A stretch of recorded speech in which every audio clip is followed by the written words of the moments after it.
നമസ്കാരം, എല്ലാവർക്കും പുതിയൊരു വീഡിയോയിലേക്ക് സ്വാഗതം. ഇന്ന് നമ്മൾ ഡിസ്കസ് ചെയ്യുന്നത് മാർക്കിംഗ് ഓപ്പറേഷനിൽ യൂസ് ചെയ്യുന്ന പഞ്ചുകളെ കുറിച്ചാണ്. പഞ്ചസ് യൂസ് ചെയ്യുന്നത് വർക്ക് പീസിൻ്റെ മേലെ ഡയമെൻഷൻസ് ലേഔട്ട് ചെയ്യുമ്പോൾ പെർമനൻറ്റ് മാർക്കിംഗ് ചെയ്യാനാണ്. ഈ പഞ്ചുകൾ 3 തരത്തിലാണുള്ളത്. 1 centre punch, 2 പ്രിക്ക് punch, 3 dot punch.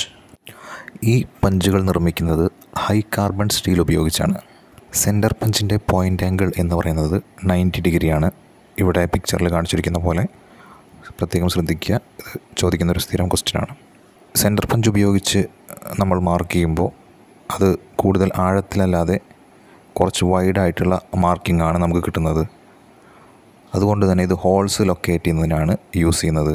അതായത് ഒരു ഡ്രില്ല് സ്റ്റാർട്ട് ചെയ്യുന്നതിന് ഒരു പോയിൻ്റ് നൽകുന്ന ജോലിയാണ് കൂടുതലായിട്ടും സെൻറ്റർ പഞ്ച് കൊണ്ട് ചെയ്യുന്നത്. അടുത്തത് പ്രിക്ക് പഞ്ചാണ്. പ്രിക്ക് പഞ്ചിൻ്റെ പോയിൻ്റ് ആംഗിൾ 30 ഡിഗ്രിയാണ്. ഈ പ്രിക്ക് പഞ്ച് നമ്മൾ യൂസ് ചെയ്യുന്നത് ലൈറ്റ് പഞ്ച് മാർക്സ് ആവശ്യമുള്ള സ്ഥലങ്ങളിലാണ്. അതായത് ഡിവൈഡറുകൾ, ട്രയാമൽസ്, ഇതെല്ലാം പൊസിഷൻ ചെയ്യുന്നതിന് വേണ്ടി നൽകുന്ന മാർക്കുകളാണ് പ്രിക്ക് പഞ്ച് കൊണ്ട് ഇടുന്നത്. അതുകൊണ്ട് തന്നെ ഡിവൈഡറിൻ്റെ ലെഗിന് പ്രോപ്പറായിട്ടുള്ളൊരു സീറ്റിങ് ഇതെന്ന് കിട്ടും. അടുത്ത് നമുക്ക് പഠിക്കാനുള്ളത് ഡോട്ട് പഞ്ചാണ്. ഡോട്ട് പഞ്ചിൻ്റെ പോയിൻ്റ് ആംഗിൾ എന്ന് പറയുന്നത് 60 ഡിഗ്രിയാണ്. ഒരു കാര്യം ശ്രദ്ധിക്കേണ്ടത്, ചില ഓതേഴ്സ് ഇതിനെ 60 ഡിഗ്രി പ്രിക്ക് പഞ്ച് എന്നും പറയാറുണ്ട്.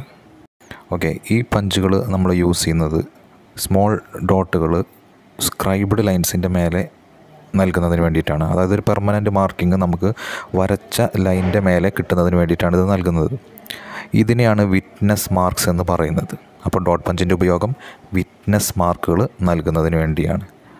ഈ നൽകുന്ന പോയിൻറ്റുകൾ ഏകദേശം ഒരു 4 mm ഗ്യാപ്പ് വരെ ഇട്ടിട്ടാണ് നൽകുന്നത്. First question, the point angle of centre punch is. Centre പഞ്ചിൻ്റെ പോയിൻ്റ് ആംഗിൾ എത്രയാണ്? അതിപ്പോൾ നമ്മൾ പഠിച്ചു കഴിഞ്ഞതാണ്. 90 ഡിഗ്രിയാണ് സെൻറ്റർ പഞ്ചിൻ്റെ പോയിൻ്റ് ആംഗിൾ. അപ്പോൾ ഇവിടുത്തെ ആൻസർ സി.